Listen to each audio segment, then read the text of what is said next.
Football ইতিহাসে কিছু সংখ্যা শুধু সংখ্যা নয়, ৯০০ তার মধ্যে একটা। আর এই সংখ্যাটার খুব কাছে এখন একজনই, Lionel Messi.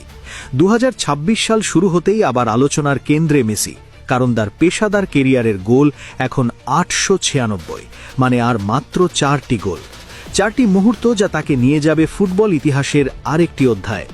Argentina, Barcelona, PSG, inter Miami, ৪টি অধ্যায়, একটাই গল্প, গোল আর গোল। এমএলএসের নতুন মরশুম শুরু ফেব্রুয়ারিতে, এরপর মার্চে ফিনালিসিমা, মানে খুব শিগগিরই মাঠে ফিরছেন মেসি।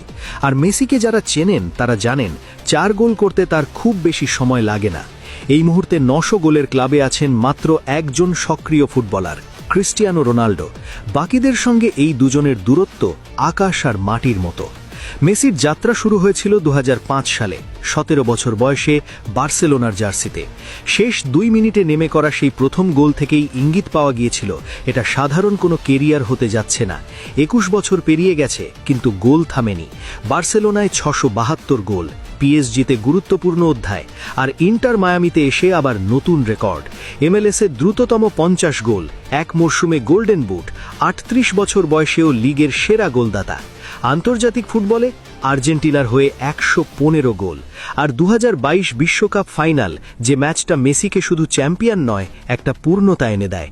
এখন প্রশ্নটা আরও বড়, ৯০০ নয়, মেসি কি ১০০০ গোলও ছুঁতে পারেন? ইন্টার মায়ামির সঙ্গে তার চুক্তি ২০২৮ পর্যন্ত, তখন বয়স হবে ৪১।